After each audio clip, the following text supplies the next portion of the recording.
When the crew of the Prometheus first encounters the engineers, the beings believed to have created humanity, the atmosphere is far from welcoming. These colossal, enigmatic figures respond not with curiosity or compassion, but with swift and brutal hostility.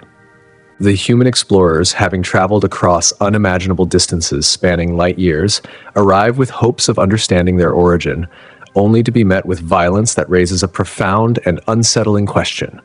Why do these creators harbor such intense animosity toward their own creation? To grasp the reasons behind the engineers' aggression, one must look deeper than the immediate narrative presented on screen. The film leaves much to the imagination, but insights from Ridley Scott, the visionary director behind Prometheus, offer a compelling window into the engineers' complex relationship with humanity. According to Scott, the engineers were not always the ominous figures of wrath we see.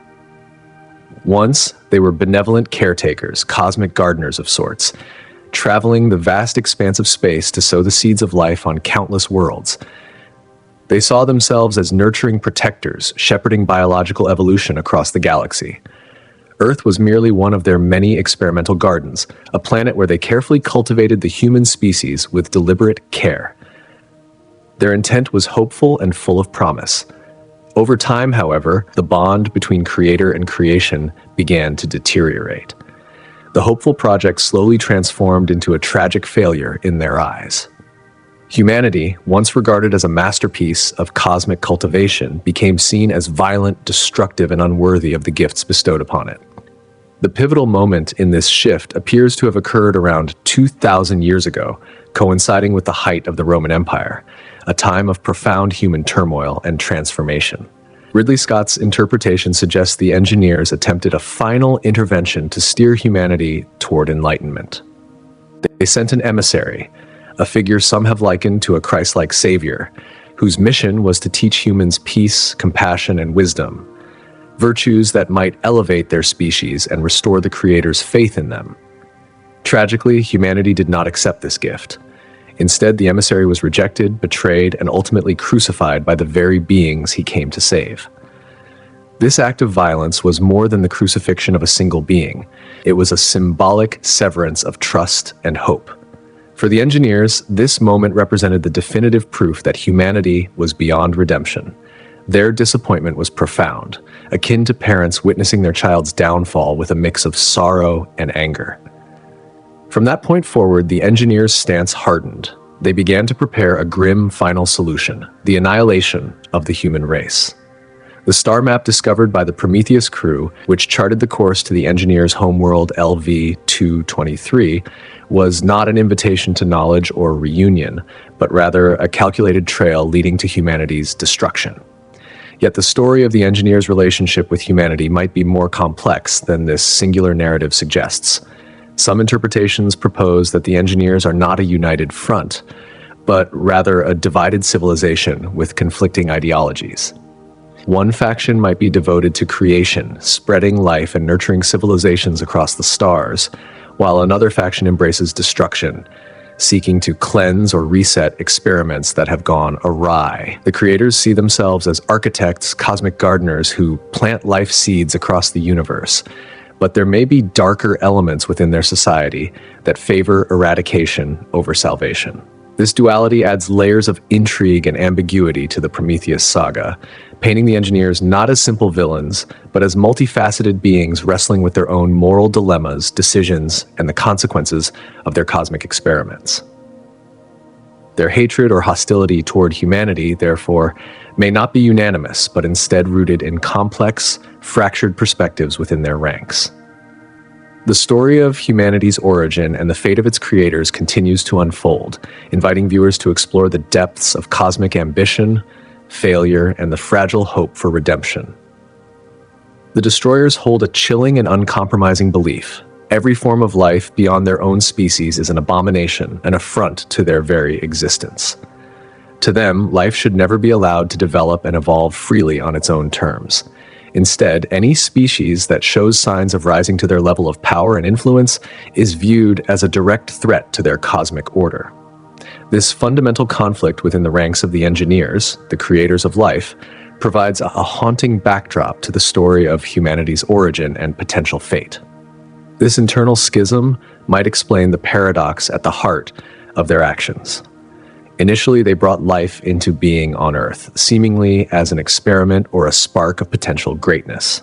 Humanity may have been viewed as a hopeful project, a species with the capacity to grow and achieve greatness on a cosmic scale. Yet over time, the destroyers gained sway within their society, persuading others that humanity was a dangerous force, one that endangered the balance of the galaxy. This rift deepened until it reached a breaking point. The destroyers ultimately decided that humanity's era must end. Among the most eerie and profound elements in the saga of the Engineers is their use of the black goo, a mysterious, enigmatic substance with the power both to create and to annihilate life. This substance serves as a terrifying bioweapon, capable of transforming living organisms or wiping them out completely. Some theorists speculate that the Engineers deployed this substance as a kind of cosmic test. When a civilization reached a certain stage of technological progress, the Engineers would unleash the black goo upon it, assessing whether the species could endure its destructive influence. Survival meant that the species was worthy of continuing to exist. Failure meant a total planetary reset, a devastating eradication of all life, like hitting a cosmic restart button. In this context, humanity's recent advancement, particularly in space travel, may have been the catalyst that triggered the Engineers' decision to eliminate us.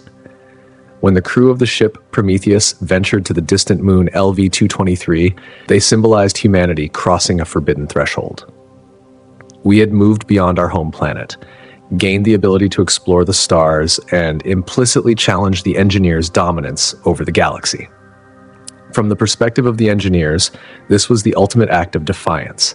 Coupled with their already dismissive and hostile view of humanity's violent nature, our arrival on LV-223 might have been the breaking point. The moment when they saw us not as a hopeful experiment, but as an existential threat to be extinguished. Yet there is a more intimate and disturbing layer to the Engineers' animosity toward humanity, a layer revealed in the dramatic climax of the story. David, the synthetic android created by the human crew, becomes central to this final confrontation between the last surviving Engineer and humanity. When the Engineer awakens, his initial demeanor is almost calm, almost curious, as if he is detachedly assessing the reason behind the humans' arrival. But everything changes when he sees David. The Engineer's curiosity instantly shifts to pure rage. In a sudden and violent outburst, he attacks David, tearing his head off without hesitation. Why does the sight of David provoke such a furious response? One compelling theory is that the Engineer is horrified by the very concept of a non-biological creation. Within the Engineer's worldview, the act of creating life is a sacred, almost divine power, an exclusive right that belongs only to them. Humanity, by creating David, had crossed another forbidden boundary. We had not only mastered space travel, but had dared to assume the role of gods ourselves, manufacturing life in a form that defied natural biology.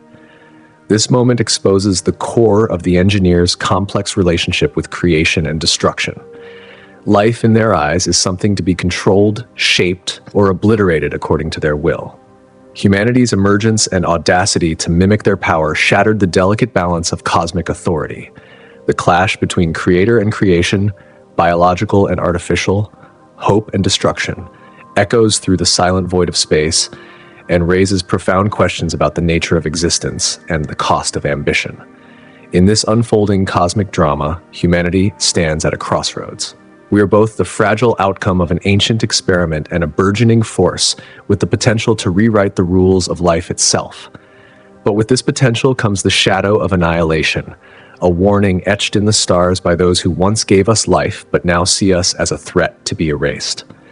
The story of the Engineers, the black goo, and the synthetic David reveals the fragile tension between creation and destruction, a tension that may yet decide the fate of humanity in the vast, indifferent universe.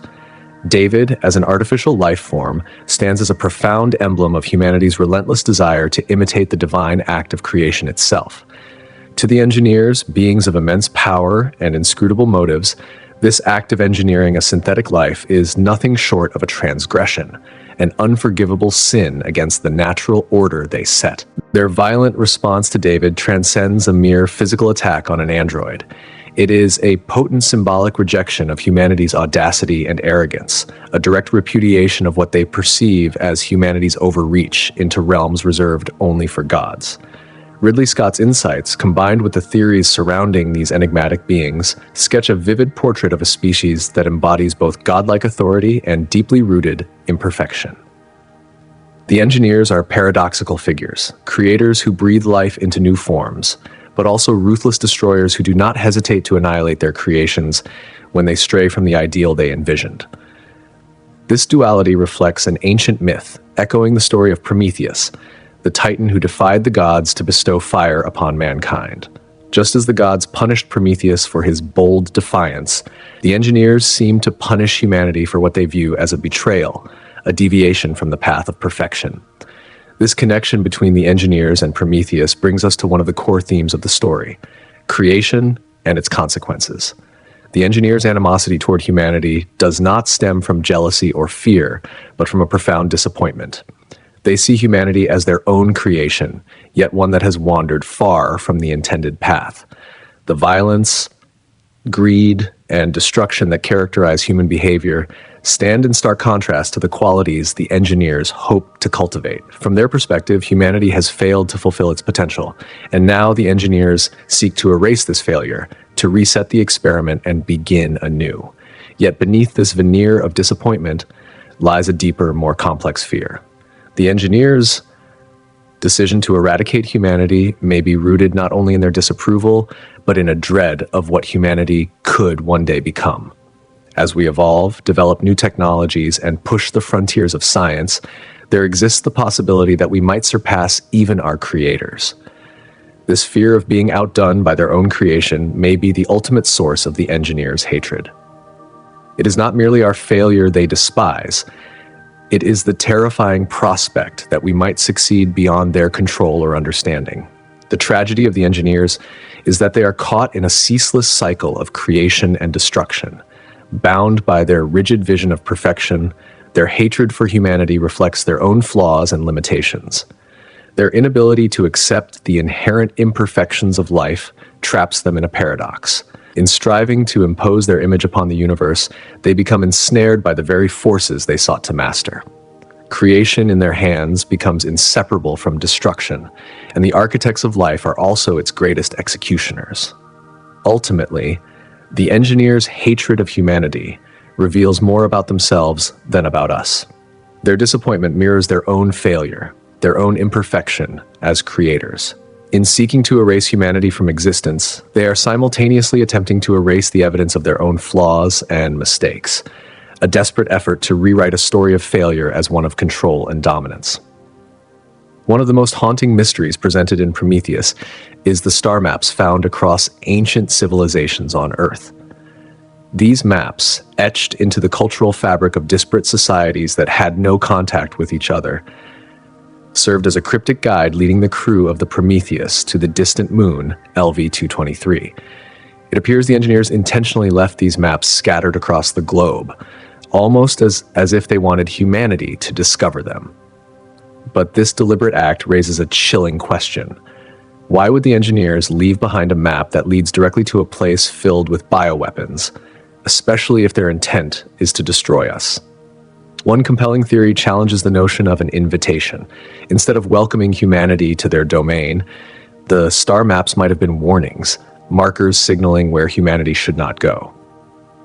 Rather than extending a hand of friendship or guidance, the engineers may have intended these maps to serve as a cautionary message, a stark reminder of the consequences that await those who dare to overstep boundaries. In this light, the maps transform from a beacon of hope into a dire warning, underscoring the peril inherent in humanity's pursuit of knowledge and power.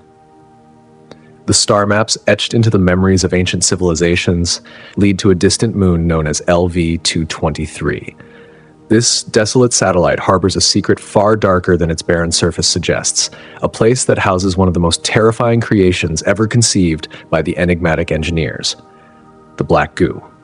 This sinister bioweapon possesses the horrifying ability to transform living organisms into monstrous, grotesque forms, erasing the line between life and nightmare. It stands as a stark warning, perhaps a deliberate message from the engineers to early civilizations, an ominous sign of what awaits those who dare to overreach, those who push too far beyond their limits. The star maps themselves may have been more than simple guides. They could have been a calculated form of communication. Through these intricate celestial charts, the engineers might have been conveying a chilling prophecy. This is what will befall you if you stray too far, if you dare to unlock secrets that are better left buried. It is entirely possible that the engineers never anticipated humanity's rapid technological progress. They may have assumed that it would take us millennia longer to develop the means of space travel, to decipher the maps, and to make our way to LV-223. In this light, the star maps could have been part of a long-term test, a cosmic rite of passage designed for a future humanity capable of reaching such heights of sophistication. If this theory holds true, the engineers were waiting patiently for us to arrive under our own power, to prove ourselves worthy. Our arrival was not a simple act of exploration or a gesture of cooperation. It was a decisive moment of judgment. The engineers were not seeking to foster collaboration. They were measuring humanity's readiness to join the ranks of the stars. From their cold, godlike vantage point, we failed that test. Religious undertones permeate the story of Prometheus, adding another profound layer to the mystery. The engineers are often portrayed as godlike figures, ancient creators who interact with humanity in ways that echo divine judgment and wrath.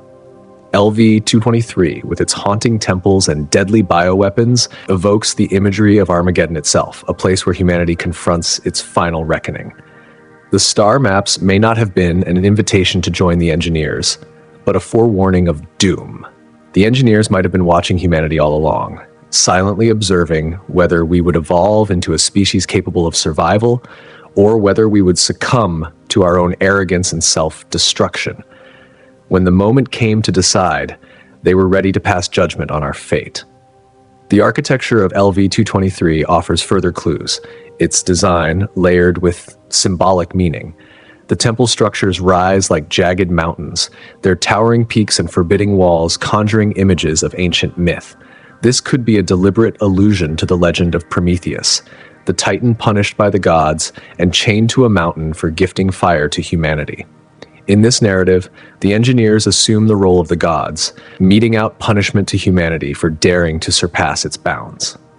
Whether through unchecked technological advancement, the creation of artificial life, or rejecting the engineers' guidance, humanity has overstepped, and the stark, imposing temples serve as a timeless monument to that transgression.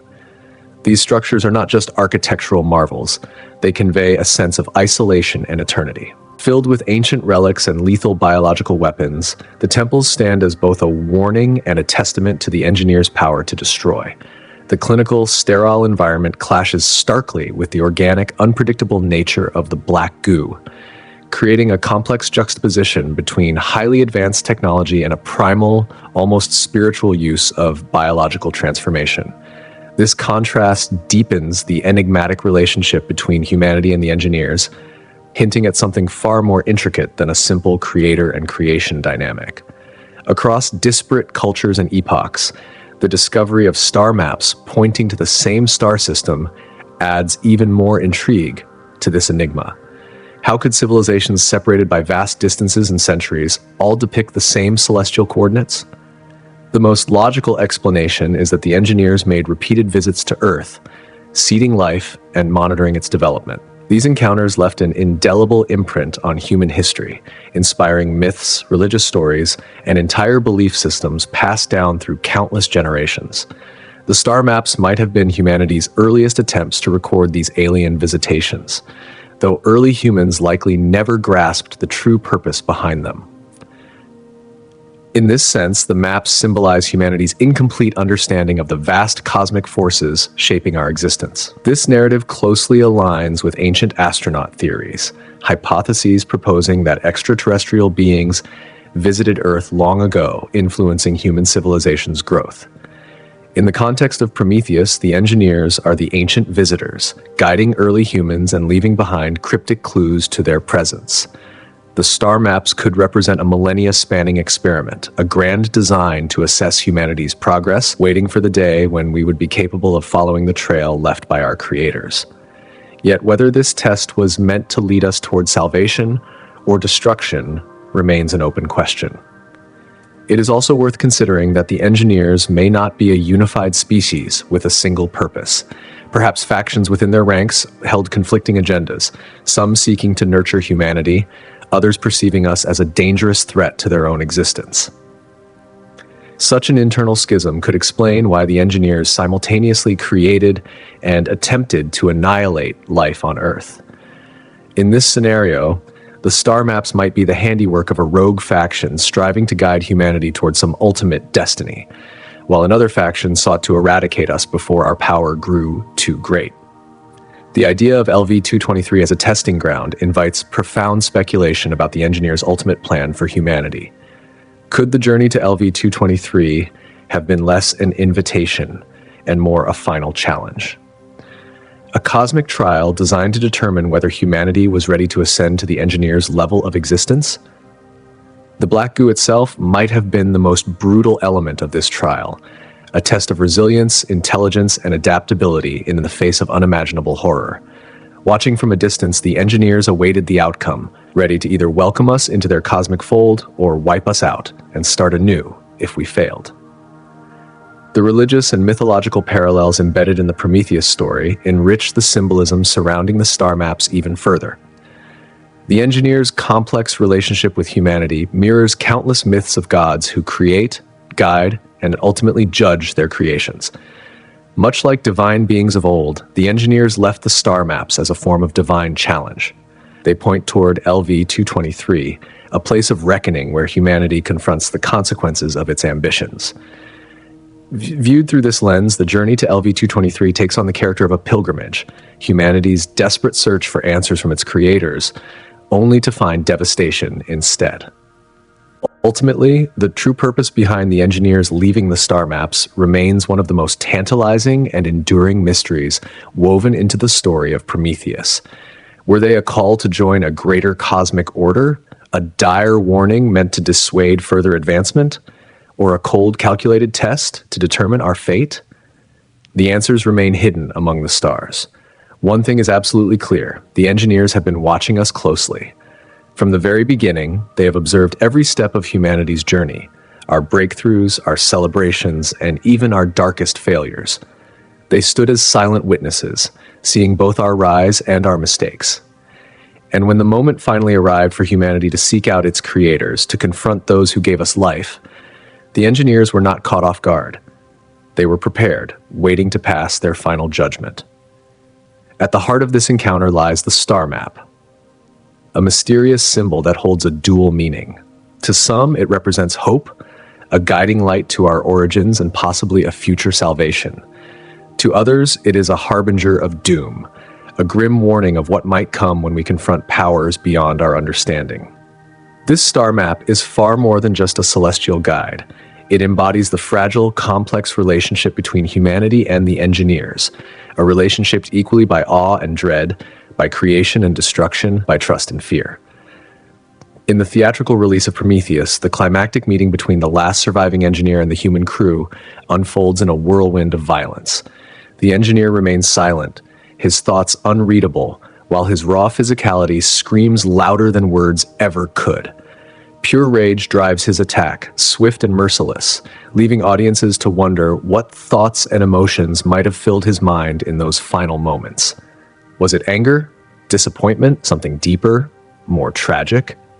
Yet beyond the movie's theatrical cut lies a hidden depth revealed only in the deleted scenes of the Blu-ray edition, a scene that changes everything. Here we witness a far more intricate and revealing exchange between the engineer, David, the synthetic android, and Peter Weyland, the billionaire visionary seeking answers. This extended dialogue opens a window into the mind of the engineer, exposing not just a creature of wrath, but a being steeped in complex philosophy, a being who regards humanity with a mixture of disdain, curiosity, and solemn judgment. The scene begins with Weyland instructing David to communicate with the engineer using an ancient language David had painstakingly learned throughout their journey, Unlike the explosive violence of the theatrical version, the engineer listens carefully, almost calmly, his demeanor curious but reserved. His first question to David is simple yet profound. Why have you come? David translates this question to Weyland, whose response captures one of the central themes woven throughout the alien universe: humanity's relentless obsession with overcoming its own limitations. Weyland, a man on the verge of death, confesses his reason. He seeks more life, a desperate plea to the engineer for immortality. This plea resonates deeply with echoes from Ridley Scott's earlier work, Blade Runner, where the replicant Roy Batty similarly sought to extend his fleeting existence by pleading to his creator, only to be denied. But Weyland's request is not merely personal. It reflects humanity's larger struggle, our refusal to accept the natural boundaries of life and death, our yearning to defy mortality itself. Weyland sees himself as a creator, much like the engineers, because he gave birth to David, a synthetic being. In his eyes, this role should grant him the right to transcend death to claim eternal life. Yet the engineer's response is cold and dismissive. He asks a question that cuts to the heart of humanity's arrogance. Why do you believe you deserve eternal life? Weyland's impassioned declaration of his greatness meets the engineer's indifference. The creature listens, then rejects the plea outright. This denial carries immense weight. It embodies the engineer's fundamental philosophy, the acceptance of the natural cycle of life and death. To them, creation is not a free pass from mortality. It is bound by sacrifice and the continuation of life through death. This is powerfully illustrated in the film's opening scene, where an engineer sacrifices himself by disintegrating and seeding life on a barren planet, a willing self-destruction that allows life to flourish.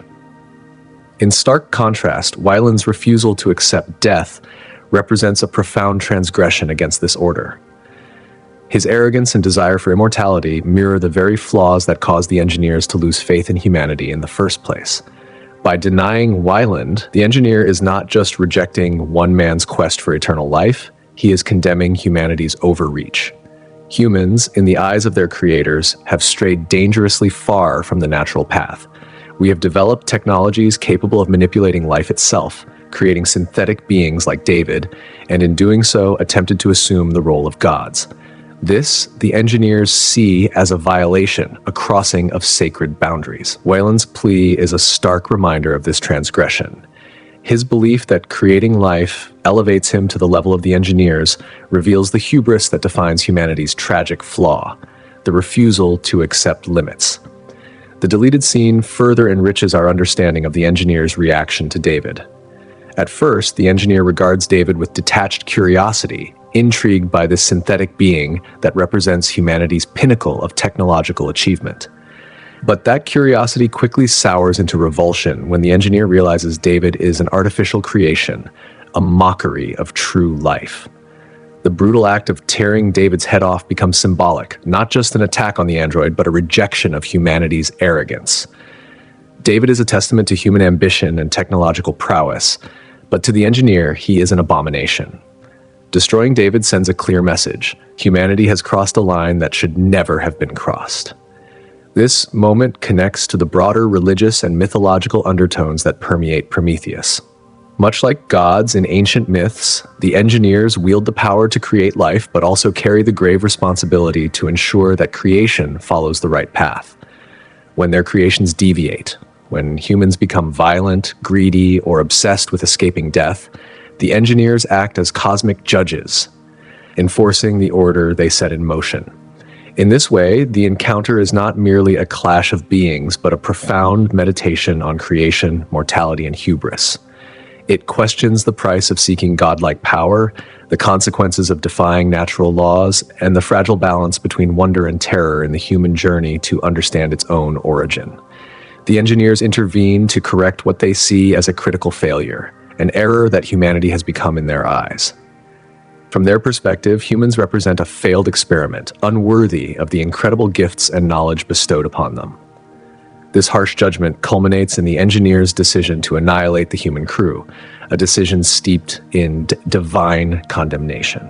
To the engineers, humanity has become deeply corrupted, tainted by arrogance and destruction, and therefore no longer merits existence. A deleted scene from the film provides a richer, more nuanced portrait of Peter Wan's character, revealing the depths of his arrogance and desperation. Throughout the movie, Wan is depicted as a man consumed by his obsession with leaving a lasting legacy and evading the inevitability of death. His choice to bring David along to meet the engineers highlights this grandiose self-image. One perceives himself almost as a godlike figure, a creator of life deserving of eternal existence. But this deleted moment uncovers the tragic flaw at the core of Wan's character, his blindness to the inherent imperfections of both his human and synthetic creations. Wan sees David as a shining testament to his brilliance and vision, a pinnacle of his creative genius. Yet the engineers view David in a starkly different light, as a monstrous abomination, an unnatural entity that should never have been brought into being. This contrast between creator and creation is central to understanding the film's deeper themes, many of which are muted or lost entirely in the theatrical cut. The final confrontation between Wan and the engineer in the released version feels abrupt, violent, and somewhat enigmatic, with little to explain the sudden fury of the engineer. However, the deleted scene introduces critical context, painting the engineers not merely as ruthless destroyers, but as custodians of the delicate balance between life and death.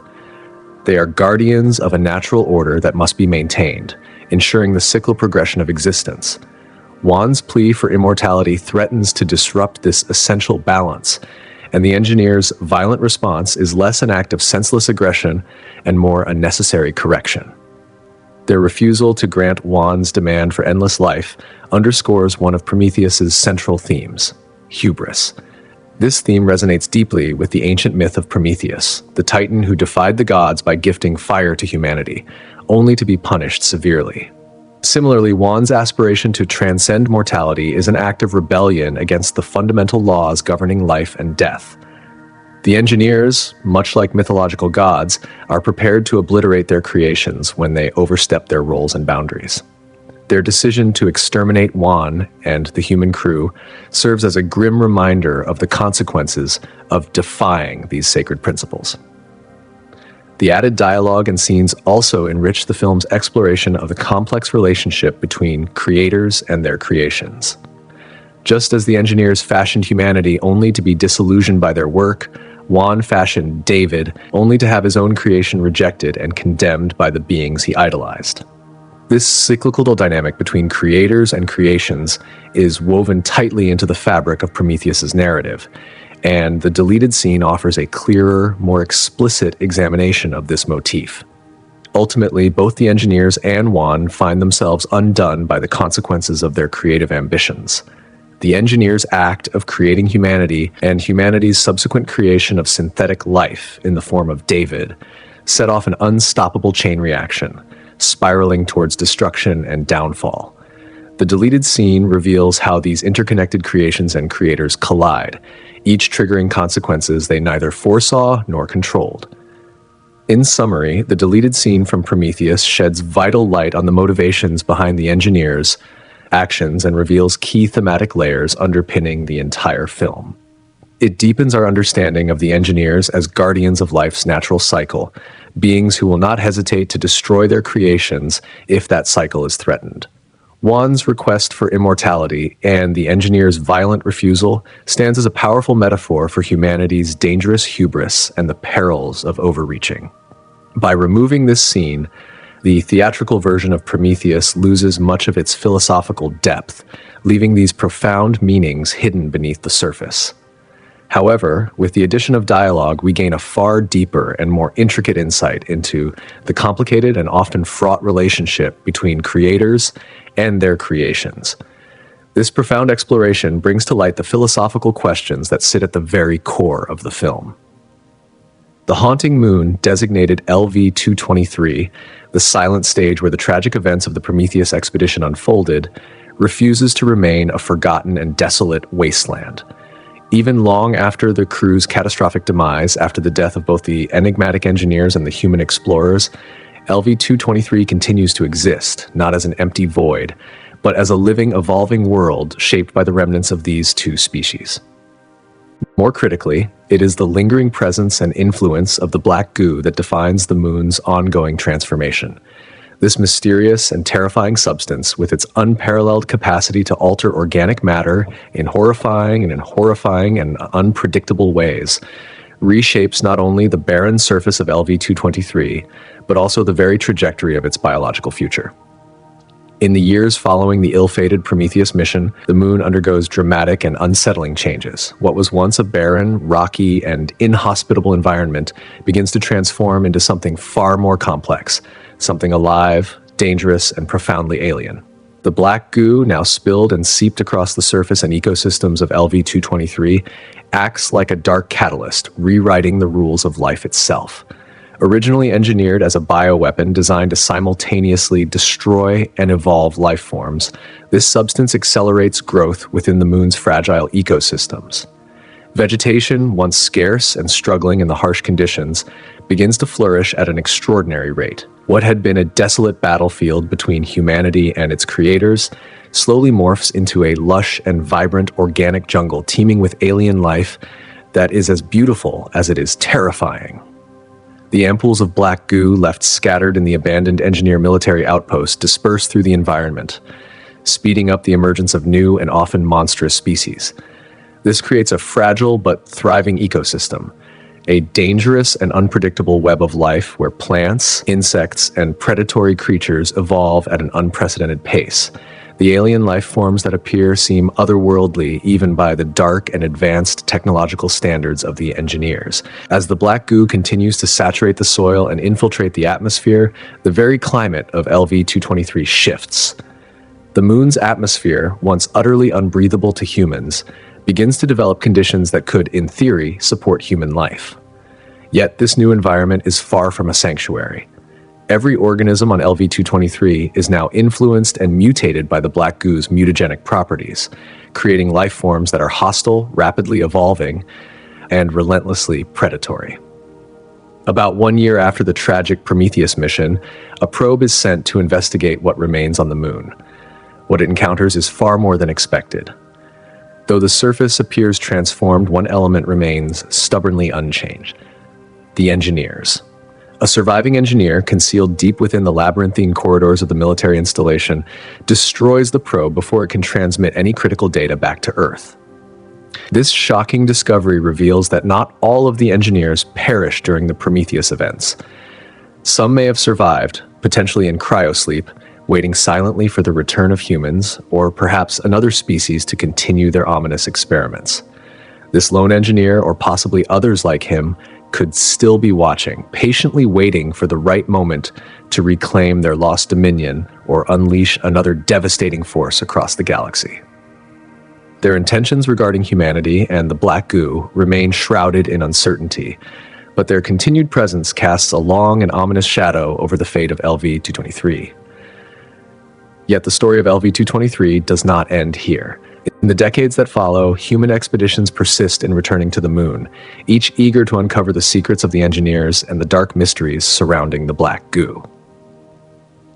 One such mission, occurring 86 years after the Prometheus expedition, involves a cargo ship that crash lands on LV-223. The crew initially believes they have neutralized the Xenomorph threat encountered during their journey. However, they quickly realize that one of the creatures has survived. This particular Xenomorph, having evolved within the moon's drastically altered ecosystem, proves to be far more dangerous and resilient than any of its predecessors. Alongside the many other alien species that have sprung forth from the black goo's influence, this Xenomorph begins hunting the remaining crew members, turning LV-223 once again into a brutal battleground where survival becomes a desperate fight against the unknown. This event marks a significant escalation in the ongoing conflict between humanity and the dark forces once controlled by the engineers. 40 years later, LV-223 once more becomes the focus of intense human interest. This time, an expedition arrives with a very different mission: to uncover the fate of Peter Weyland and the original Prometheus crew. Led by a documentary team, this mission aims to record the lost history of one of humanity's most ambitious and ill-fated ventures into deep space. However, what they find far exceeds their expectations and worst fears. LV-223, now home not only to xenomorphs but also to surviving engineers, and even the predatory species known as predators, has transformed into a sprawling battlefield of galactic proportions. The moon no longer remains a mere relic of a failed mission. It stands as a chilling reminder of the delicate and dangerous interplay between creation and destruction, a place where ancient powers, alien life, and human ambition collide in a cosmic struggle whose consequences may ripple far beyond LV-223 itself. The few remaining engineers, those ancient beings awakened from cryo-sleep or some other deep form of suspended animation, are driven by an unyielding purpose to complete their original mission of wiping out humanity. Meanwhile, across the shadowed surface of the moon known as LV-23, a brutal and relentless war rages. This war is not merely between humans and these enigmatic engineers, but also involves two other deadly species, the Xenomorphs and the Predators, locked in a vicious battle over the scarce resources scattered across the moon's rocky terrain.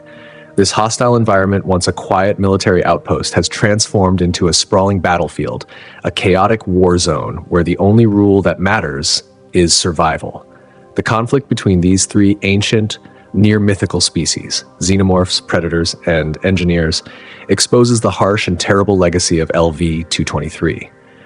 Originally established as a secretive military installation for developing bioweapons, the moon's surface now stretches out like a vast arena, the size of a small continent, hosting an unending war between these species.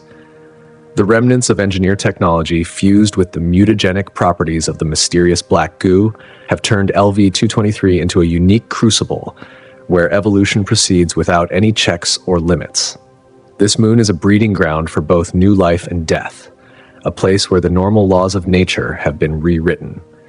Human expeditions, once driven by curiosity and a desire to unlock the secrets left behind by the engineers, now find themselves trapped in the middle of these ancient, violent struggles, caught in a crossfire of battles waged by creatures that seem to be both gods and monsters. Among the most striking and bizarre chapters in the moon's dark history is the tale of the Deacon, an alien entity born from the last surviving engineer at the close of the Prometheus expedition.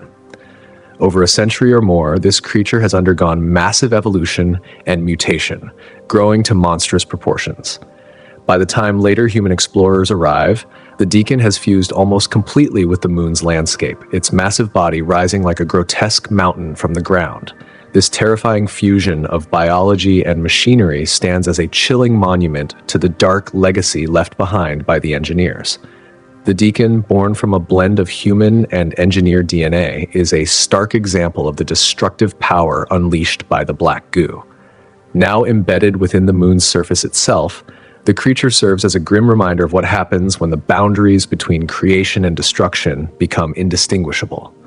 It is a towering symbol of horror born from the reckless ambitions of the engineers' experiments. But the black goo's influence extends beyond the biological transformations it causes. The ancient technology the engineers left scattered across LV-23 has also awakened and evolved in response to the emergence of new life forms. Structures that were once lifeless or destroyed now seem to reactivate, as if responding to the living organisms around them. The temples, military bunkers, and other installations scattered across the moon have become biomechanical entities, merging with the environment in unpredictable and sometimes deadly ways. These hybrid structures act as both deadly traps and refuges for the creatures inhabiting the moon, adding yet another layer of complexity and danger to an already hostile landscape. As LV-223 continues to transform from a deserted military outpost into a thriving, hostile ecosystem filled with alien life, it becomes clear that the story of Prometheus and its crew was far from over when they met their tragic end. The moon itself has become a living testament to the engineers' dark experiments, a place where creation and destruction are locked in endless conflict. The fusion of advanced technology and the mutagenic black goo has forged a world in constant flux, evolving without pause, and marked by danger at every turn. No longer simply a battlefield, LV-23 has become a living, breathing monument to both the incredible potential and the terrifying peril inherent in attempting to play God. As new life forms continue to emerge and mutate, and as humans and other species return to the moon seeking knowledge or conquest, the future of LV-223 hangs in uncertainty. What began as a quest to understand and unlock the secrets of an ancient civilization has instead plunged the moon into a perpetual state of war and transformation, a dark crucible where the boundaries of life, death, and power are endlessly tested. What is unmistakably clear, however, is that LV-223 will forever stand as a monumental site where the raw and often terrifying interplay between creation and destruction is laid bare for all to witness. This distant, enigmatic moon is not merely a celestial body in the vastness of space. It is a profound stage where the ancient legacy of the engineers, mysterious beings of immense power and knowledge, intersects with the horrifying consequences of the black goo, a substance both deadly and transformative. Here, the reckless curiosity of humanity collides with forces far beyond ordinary comprehension, setting into motion events that will irrevocably alter the destiny of the entire galaxy. The story of Dr. Elizabeth Shaw's journey into this cosmic mystery is one marked by relentless determination and deep personal conviction. Her quest to unravel the origins of humanity began long before the catastrophic events that unfolded in the Prometheus mission. From a young age, Shaw's mind was captivated by a question that has haunted civilizations for millennia. Where do we come from? This question was never merely academic or scientific for her. It was deeply personal. Life's hardships had etched themselves onto her soul, driving her to seek meaning in the chaos surrounding existence. Born in 2061 in South Africa, a nation woven together by complex tapestries of culture, history, and belief, Shaw's worldview was shaped by an environment that was as diverse as it was challenging. Growing up in a household where faith and science intertwined, she developed a spiritual perspective that did not shy away from questions, but instead embraced them. Her Christian upbringing gave her a lens through which she could explore the great mysteries of life and creation. But this faith was never rigid dogma. It was a foundation upon which she built her pursuit of truth, allowing her to ask profound questions about existence, creation, and the nature of life itself. Yet Shaw's path was also shadowed by tragedy. The loss of her mother at a young age due to an unknown illness left an indelible mark on her emotional landscape. This early encounter with mortality was compounded by the death of her father, a dedicated medical professional who succumbed to the ravages of Ebola when she was still a child. Her father's passing was a brutal reminder of life's fragility and unpredictability. These profound personal losses did not break her spirit. Instead, they ignited a burning need to understand the forces that govern life and death. They fueled her desire to find meaning amid what often seemed like an indifferent and chaotic universe. Driven by this need, Shaw's intellectual pursuits naturally led her toward archaeology and anthropology, fields that promised insights into the ancient human story and perhaps clues about life beyond Earth. She was fascinated by the idea that distant civilizations, separated by thousands of years and miles, shared remarkably similar myths and legends about gods, creation, and the stars. Delving into these stories, Shaw became convinced that these were not mere fabrications or myths born from imagination, but accounts rooted in real encounters. These ancient peoples had experienced something extraordinary, something tangible that connected them to the cosmos in ways modern science had yet to grasp. Shaw's path took a significant turn when she met Charlie Holloway, a fellow archaeologist whose passion and intellect mirrored her own. Together, they embarked on a series of groundbreaking discoveries that would challenge the very foundations of human history. Their most remarkable find came during an excavation in Africa, where they uncovered a star map carved into the walls of an ancient cave. This map was not an isolated curiosity. Identical star maps were found across the globe, from the temples of Mesopotamia to the pyramids of Egypt. All these ancient charts converged on the same distant location in space, the moon known as LV-223. The significance of this discovery was overwhelming for Shaw. She saw these star maps as more than just ancient relics. They were messages, invitations left behind by a more advanced species, possibly the engineers themselves, the creators of humanity. To her, these maps represented a cosmic breadcrumb trail, a way for humanity to reconnect with its origins. Shaw believed the engineers were benevolent creators who had seeded life on Earth and, for reasons still unknown, had left humans to evolve independently. She hoped that by finding these beings, she would unlock the secrets of human origins and, on a more personal level, find answers to the struggles that haunted her, especially her inability to have children. Her quest was one of both scientific ambition and deeply human longing, a search not just for knowledge, but for understanding, belonging, and healing. It was a journey that would take her to the edge of the known universe and beyond, into the heart of one of the most profound and terrifying mysteries ever faced by humankind. The engineers stood as the ultimate architects of existence, being so profound that through their legacy, she hoped to find solace in the face of her own mortal limitations. Dr. Shaw's journey into the past unearthed one of her most extraordinary archaeological discoveries, an artifact unlike any other, far older than anything previously known. This relic defied traditional methods of dating, an enigma inscribed with complex geometric patterns far beyond the reach of the ancient civilizations it was believed to belong to. It was clear to Shaw that these were no ordinary markings. Instead, she came to believe that the engineers had purposefully left such artifacts scattered across time and space, markers or perhaps instruments designed to reveal their immense power and cryptic intentions. This belief was reinforced when, alongside her colleague Holloway, Shaw uncovered an astonishing phenomenon: the same star system depicted repeatedly in the art and mythology of multiple, unrelated ancient cultures across Earth. This anomaly was too consistent to be dismissed as coincidence. It pointed to a shared source of knowledge or contact, evidence that humanity was not alone in the cosmos. Shaw's conviction deepened. The engineers had not only visited Earth, but had deliberately seeded life here, planting the very seeds from which humanity sprang. This revelation ignited within Shaw a profound and personal mission. It culminated in her decision to join the Prometheus expedition, a daring venture backed by the powerful Weyland Corporation. Their goal was to follow the celestial maps, to uncover the truth hidden behind these star charts and confront the legacy of the engineers firsthand. Yet, despite the hope and faith Shaw carried, she was far from naive. She understood the immense risks involved in seeking out one's creators.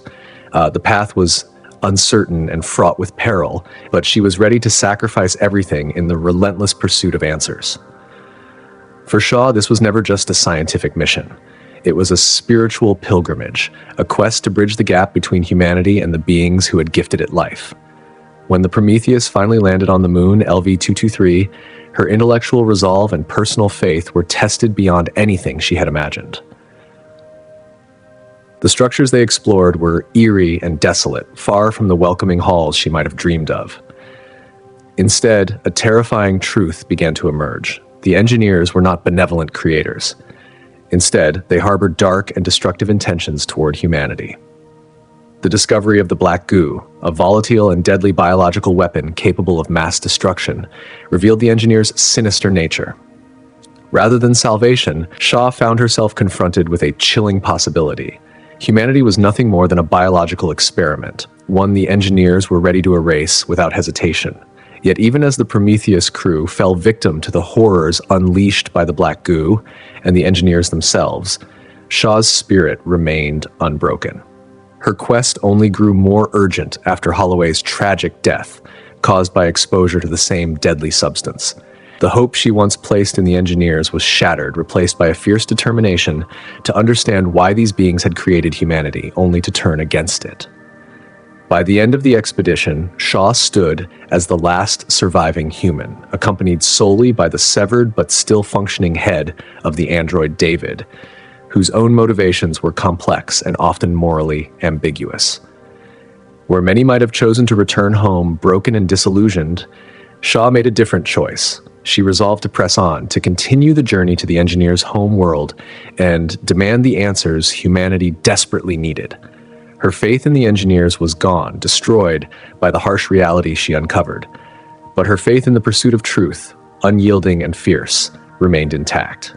It is this resilience, this refusal to surrender in the face of overwhelming loss and danger that defines Dr. Shaw. Her journey did not end on LV-223. Alongside David, she ventured further into the unknown, carrying with her the potential for both great discovery and unimaginable destruction. Shaw's belief in creation, in understanding the profound mysteries of life and death, would guide her through the darkness ahead. Though the details of her fate remain shrouded in mystery, her legacy endures as that of a seeker, someone willing to challenge gods themselves in the pursuit of knowledge. Her story serves as a haunting cautionary tale about the dangers of seeking answers to the universe's deepest questions. Driven by faith in humanity and the possibility of something greater, Shaw ventured further than anyone dared to dream. Yet that very faith also led her into the heart of darkness, where the boundary between creator and destroyer dissolved into a terrifying unity. One of the most striking and unforgettable moments in Prometheus unfolds when we see an engineer, a member of an ancient and incredibly advanced alien civilization, using a seemingly simple flute to awaken his colossal biomechanical spacecraft. At first glance, this scene feels both puzzling and out of place. How could something as primitive and delicate as a flute hold the key to operating such a sophisticated and enormous machine?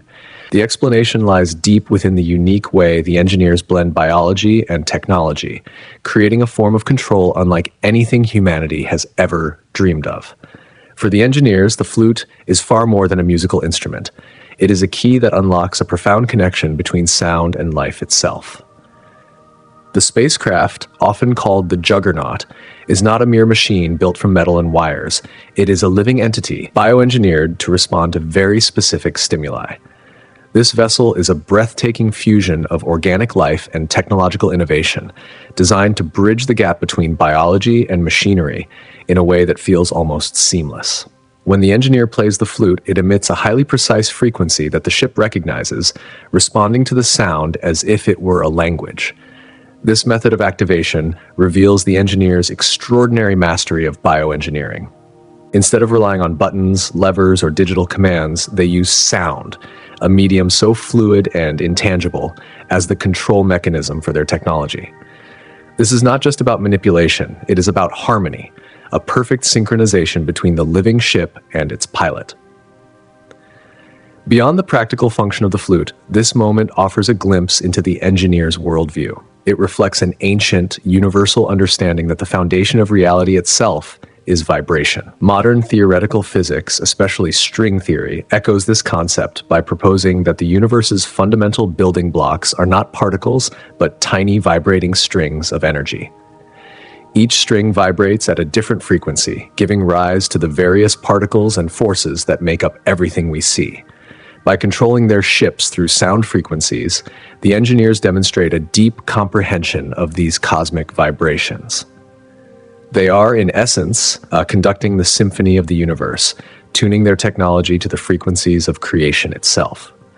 What makes this approach all the more fascinating is how it contrasts with human technology, which often depends on rigid, forceful mechanisms. The engineers rely on subtlety and nuance, on something as delicate and ethereal as sound, to exert their control. The act of playing the flute and producing the exact frequency required to awaken the Juggernaut symbolizes a profound philosophy. True mastery over life and existence comes not from domination or brute strength, but from aligning oneself with the fundamental forces of the cosmos. This concept is far ahead of humanity's current understanding, as we remain tethered to mechanical and digital interfaces that lack this elegant symbiosis.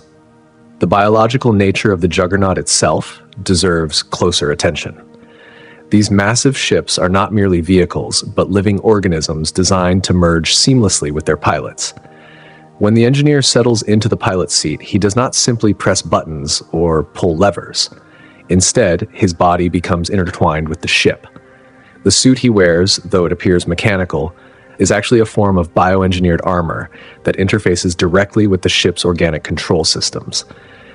This biological link allows the vessel to function as an extension of the engineer's own body, uniting flesh and machine into a single living entity. This idea challenges our conventional notions of technology and blurs the line between life and machinery, showing us that for the engineers, those boundaries are fluid and ever-shifting.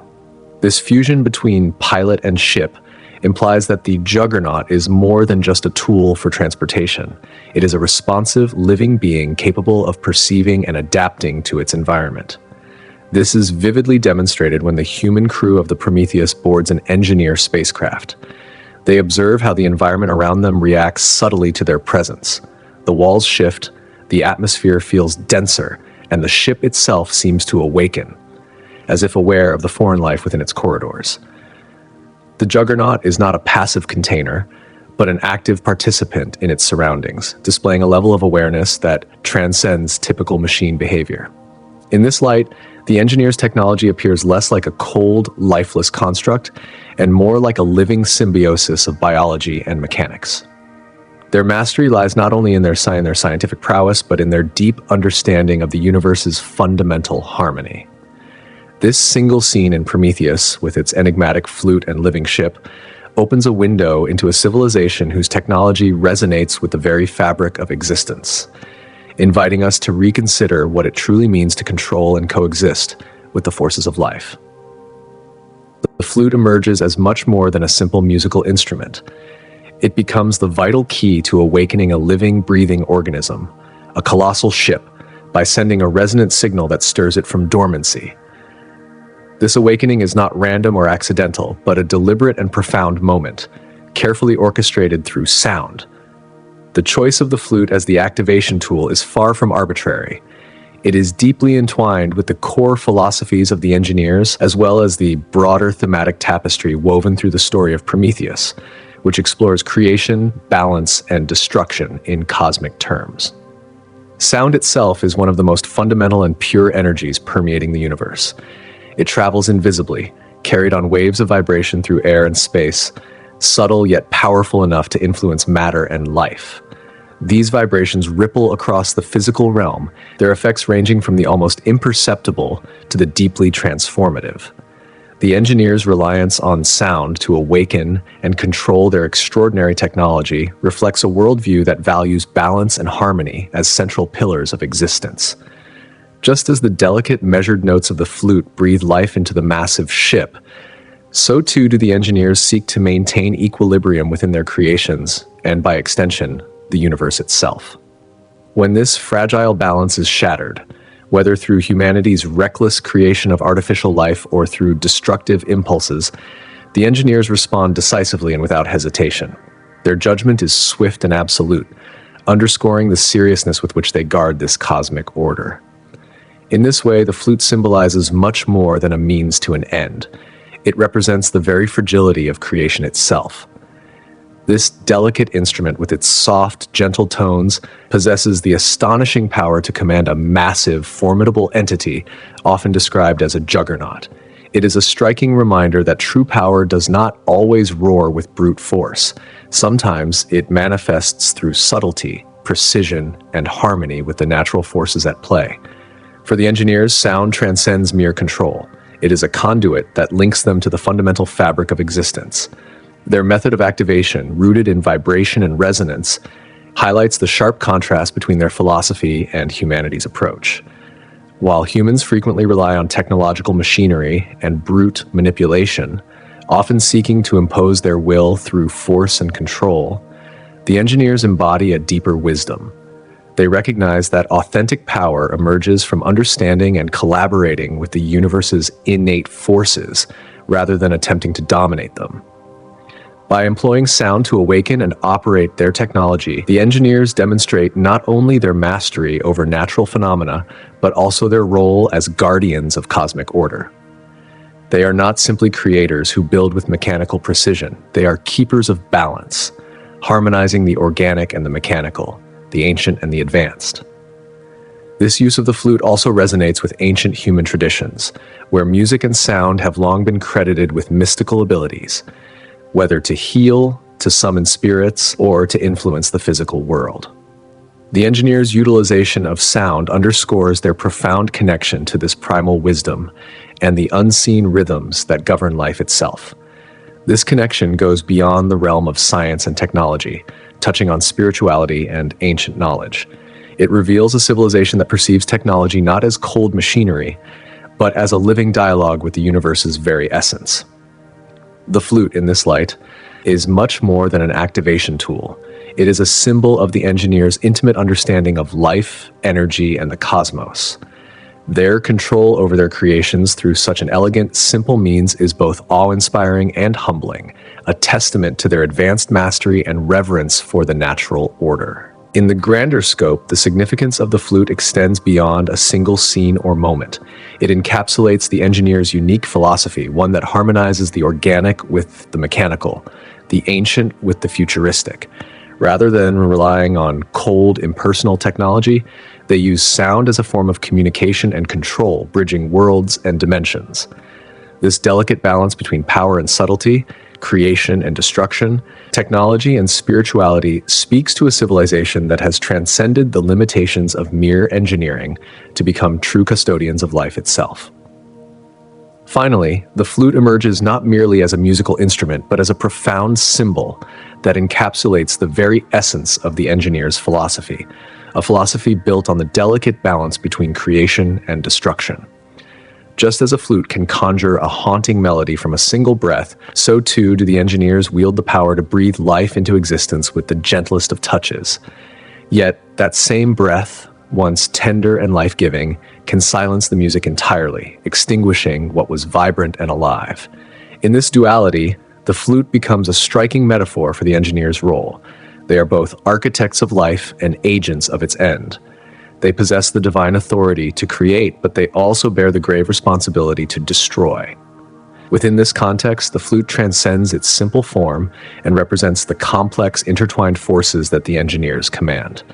It is not only a tool, but a symbol of harmony, balance, and control, echoing the engineer's worldview of the universe as a place where life and technology are inseparably linked through vibration and resonance, concepts that defy ordinary human comprehension. The flute's melody is the language through which the engineers communicate with their creations, a reminder that true power is found not in domination, but in attunement to the cosmic forces that shape reality itself. The scene in Prometheus, where the flute is used to control the juggernaut, carries far deeper significance than mere spectacle. It serves as a revealing glimpse into the engineer's understanding of existence, an existence ruled by the interplay of sound, balance, and life's fragile harmony. This moment invites viewers to reconsider the engineers not as distant, inscrutable gods, but as beings whose very essence is tied to the music of the universe itself. Perhaps the most profound revelation in Prometheus is the knowledge that the engineers are responsible for the creation of humanity. This discovery reframes human existence entirely. No longer are we simply the result of random evolutionary chance, but the product of a deliberate and ancient act by a superior civilization. Yet this knowledge brings with it a darker, more unsettling question. If the engineers created humanity, then who or what created the engineers? This question reverberates throughout the film, unanswered but heavily implied, opening a Pandora's box of theories about the origins of these godlike beings. Among the most compelling is the notion that the engineers themselves were not primordial, but rather the offspring of an even more ancient, advanced civilization. Much like the engineers seeded life throughout the cosmos, they too may have been created, initiating a potentially infinite chain of creation where every life form is born from the design of a predecessor. This theory not only challenges the human quest for a clear origin, but also sparks deep philosophical reflection. If the engineers were created by a higher intelligence, then who created that intelligence? This leads to the unsettling possibility that the universe is caught in an endless loop of creation, where the concept of a true beginning may be forever beyond reach. It touches on the core of human curiosity and the eternal search for meaning, suggesting that some answers may simply be out of our grasp. In this grand cosmic narrative, the engineers are simultaneously creators and created, caught in a recursive process that expands far beyond human understanding. This layered creation myth mirrors Prometheus's larger themes, which wrestle with the consequences of playing God and the dangers inherent in seeking to control life itself. Moreover, if the engineers were themselves engineered by a civilization whose power and intent are incomprehensible to us, then perhaps their act of creating humanity was an extension of that same mysterious agenda.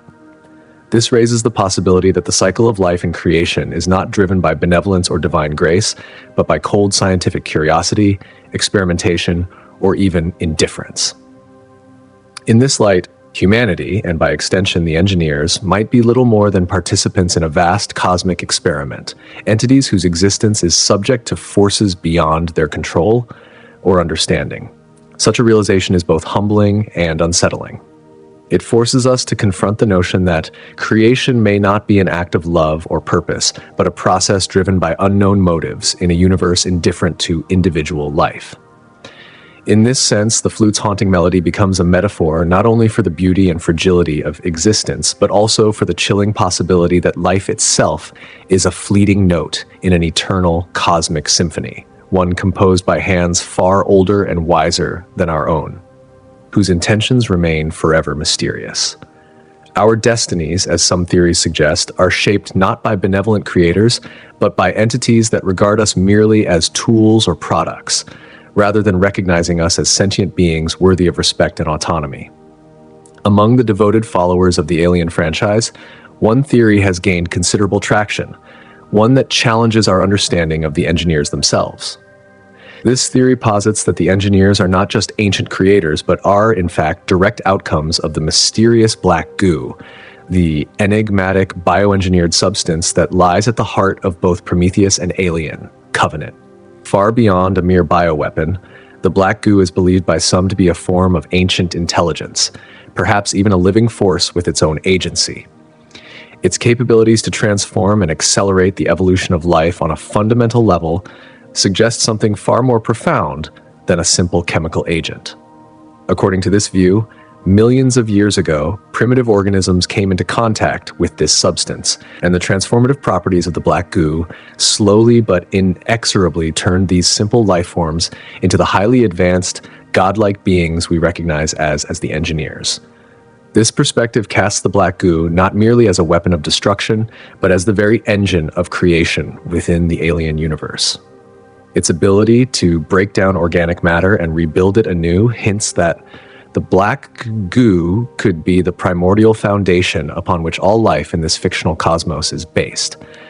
If the engineers indeed originated from the black goo, it would clarify their almost religious reverence for the substance, which they store in sacred containers deep within their temples. To them, the goo is not simply a tool, but the source of their own existence. This reverence provides insight into why the engineers are willing to unleash the black goo with such devastating consequences, wiping out entire species, including humanity. From their perspective, the goo is a purifier, a mechanism to reset the balance of life in the cosmos. Civilizations that stray too far from what the engineers perceive as the natural order must be eradicated to make way for new life and new beginnings. Within the grander themes of Prometheus, which revolves heavily around cycles of creation and destruction, the idea that the engineers themselves were born from the black goo fits seamlessly. It rationalizes their use of this substance to continue sowing life across planets while also maintaining the cosmic balance by eliminating threats. The black goo emerges as both the alpha and the omega, the beginning and the end of life within the universe. The engineers see themselves as custodians of this cycle, enforcing an evolutionary plan that humanity has arrogantly violated. However, there exists an even more controversial and radical theory that turns this entire narrative upside down. It suggests the engineers are not the ultimate creators, but rather creations themselves, products of the very life form they sought to control, the Xenomorphs. This theory springs from the discovery of a cryptic mural within the Engineer Temple on LV 223, depicting a xenomorph-like figure in a crucifixion pose. The mural implies a level of reverence, possibly worship, that the engineers hold for this creature, suggesting the xenomorphs may have played a crucial role in the engineers' own origin. If true, this theory would fundamentally rewrite the mythology of the Alien franchise. Instead of engineers as the creators of xenomorphs, the xenomorphs might be the progenitors of the engineers, making the engineers caretakers rather than masters of life and death. The black goo, containing elements of xenomorph DNA, would be part of the engineers' broader mission to propagate their creators' genetic legacy across the galaxy. In this light, the engineers Experiments with the black goo are not original acts of creation, but efforts to perpetuate the influence of the xenomorphs. This narrative aligns closely with one of Prometheus's central themes, the peril of playing God. Just as humanity attempts to create artificial life in the form of the android David, only to face horrifying consequences, the engineers may themselves have been created by the xenomorphs, only to ultimately rebel against their creators. This ongoing cycle of creation and destruction repeats endlessly in the alien universe, with each species striving to assert control over life, only to witness their creations spiral beyond their grasp. If the xenomorphs did create the engineers, it would explain the latter's disdain for humanity. We would be viewed simply as the latest in a long series of failed creations, beings that, like the engineers, have overstepped their bounds and disturbed the natural order. The mural of the crucified xenomorph adds a deeply religious and symbolic layer to this theory. Here, the xenomorph transcends its role as a mere creature and becomes a godlike figure demanding sacrifice for its continued existence.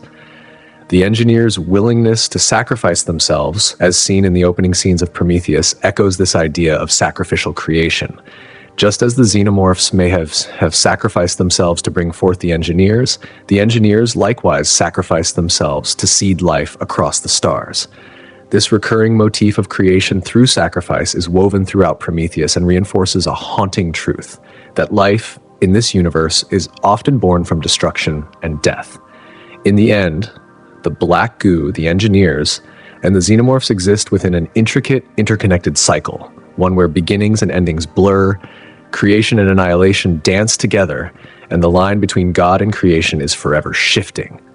Life, it seems, is a fragile balance maintained through endless cycles of transformation, sacrifice, and rebirth.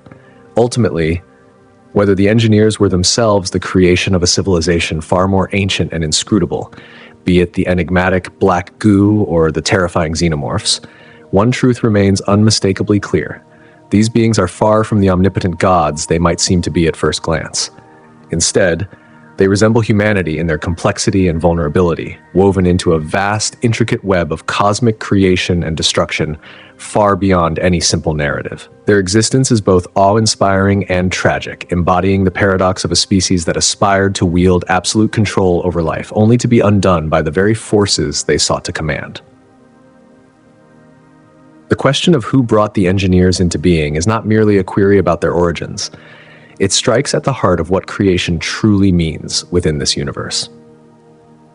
In the world of Prometheus, life is never a straightforward tale of evolution or genesis. Instead, it is a turbulent, cyclical process, a relentless loop of birth, death, and rebirth.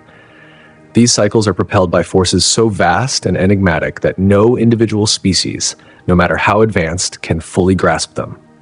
The downfall of the engineers mirrors humanity's own fragile fate, serving as a somber warning about the perils of attempting to play God. Their hubris, seen in their experiments with the black goo and their role as architects of humanity, ultimately seals their doom. Creation here is a double-edged sword, an act that holds the power to give life but also to obliterate it, depending on who holds the reins. The mystery of the engineers' creators may never be definitively unraveled. Yet, in posing this question, Prometheus challenges its audience to contemplate the profound implications tied to creation, evolution, and the grave responsibilities intertwined with wielding such godlike power over life and death. Like humanity, the engineers sought to unlock the universe's deepest secrets, only to uncover that some mysteries might be better left untouched. At the core of Prometheus is a powerful connection to ancient mythology, particularly the archetype of the dying god, an enduring figure who sacrifices himself to create or preserve life. This motif transcends cultures and eras, appearing in stories from the Greek myth of Prometheus, who gifted fire to mankind, to the Egyptian god Osiris, who was torn apart and resurrected, and even to the Christian narrative of Jesus Christ, whose death was meant to bring salvation. Across these myths, the dying god relinquishes life for a greater purpose: knowledge, fertility, salvation, or the continuation of existence itself. This theme of self-sacrifice is deeply woven into the fabric of Prometheus, both in its storytelling and its visuals, revealing the complex and often painful relationship between creation and destruction. The engineers embody this archetype with haunting clarity. In the film's opening scene, one engineer consumes a cup filled with the mysterious black goo, a substance that instantly begins to dissolve his flesh and break down his very genetic essence. His body disintegrates, spilling into a nearby river where it becomes the raw material from which new life will arise. This act mirrors the legend of Prometheus, the titan punished eternally for defying the gods to bestow fire upon humanity. Like Prometheus, the engineers sacrifice themselves to seed new worlds, to spark new beginnings. However, unlike the heroic defiance found in the myth, the engineers' actions are tinged with a darker ambiguity. They are creators, yes, but also agents of destruction. Their self-sacrifice is not a purely noble act. It comes with a harsh cost and a heavy burden. Creation is not an unmitigated gift. It is a power that must be tightly controlled. When their creations fall short of the ideal, they are mercilessly destroyed. This tension between creation and annihilation is crucial to understanding the engineer's role in the narrative. They symbolize both the hopeful light and the destructive darkness inherent in the creative act, the desire to bring forth life, alongside the cold necessity to erase it when it no longer aligns with their purpose. The motif of the dying god is not confined to the engineers' actions alone, but echoes throughout the film's rich tapestry of religious and mythological imagery, underscoring the profound and often unsettling cycles that govern life, death, and rebirth in this universe. The engineers stand as towering figures in the story of creation, their roles echoing the gods of ancient mythology who possessed the power to breathe life into existence. Yet their divine authority does not end with creation alone. It extends to judgment and destruction, wielding a merciless hand when their creations stray from their intended course. This dual power, both to create and to annihilate, reverberates strongly through the narrative, drawing a direct parallel to the biblical tale of the Great Flood. In that ancient story, God decides to cleanse the earth of humanity's corruption by wiping out mankind entirely, a grim act of divine judgment and renewal. In much the same way, the engineers resemble the vengeful God of the Old Testament, a force willing to obliterate their creations when they perceive that these beings have fallen too far from the original blueprint. This divine retribution is not mere speculation, but is deepened by the visionary director Ridley Scott's insight that the engineers sent an emissary, a Christ-like figure, to guide humanity toward a righteous path. However, this guide was rejected and ultimately crucified, a tragic event that hardened the engineers' resolve. Witnessing such violent rejection, they concluded that humanity must be destroyed, an echo of God's decision to flood the earth after witnessing mankind's corruption. This connection to myth extends beyond biblical references. The myth of the dying god is vividly brought to life in the visual language of Prometheus. Within the ancient engineer temple on the distant moon known as LV-223, a haunting mural portrays a figure with its abdomen grotesquely torn open, conjuring powerful images from ancient myth and religious iconography. It recalls Prometheus, punished by the gods for gifting fire to humanity, and Jesus Christ, sacrificed on the cross. This torn figure symbolizes the tremendous cost of creation, a sacrifice deeply embedded in the film's narrative. Creation, as Prometheus reveals, is never simple or free. It demands sacrifice, often paid in blood and death. The engineers embody this archetype of the dying god. They give life, sometimes even at the cost of their own existence. Yet, their sacrifice carries a chilling element of calculation, as if they are enacting a cosmic plan that governs when life should emerge and when it must be extinguished. Their actions are not motivated purely by altruism. Instead, they operate with cold precision, balancing creation and destruction in a universal cycle. This duality is not just thematic, but central to the story's unfolding. Further weaving this theme of sacrifice and resurrection, the engineer's relationship with humanity reveals profound flaws. They are far from benevolent gods.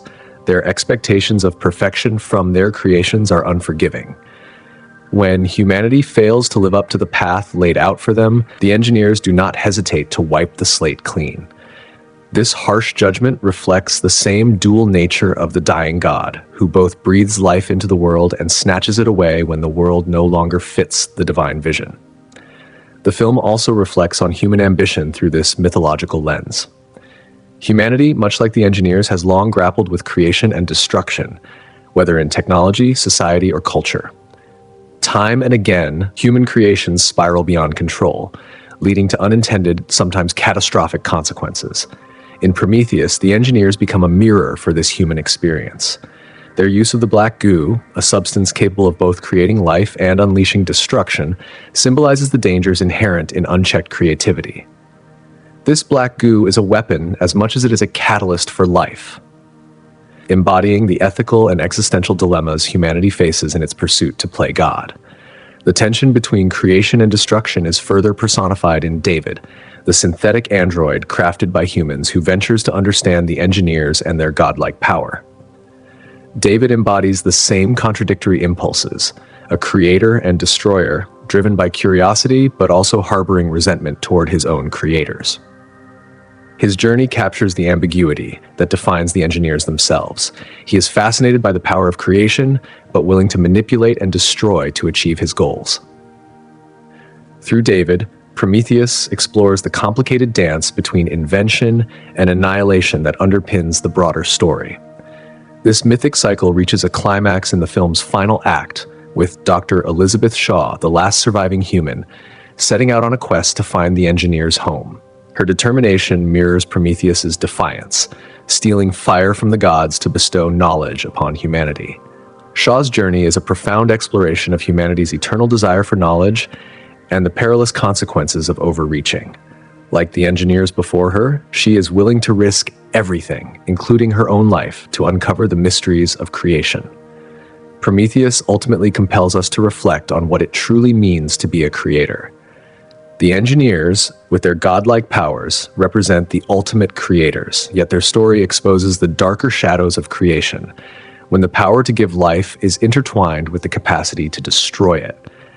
Their willingness to obliterate their own creations when they stray forces us to grapple with the heavy question of whether the power to create should also grant the authority to destroy.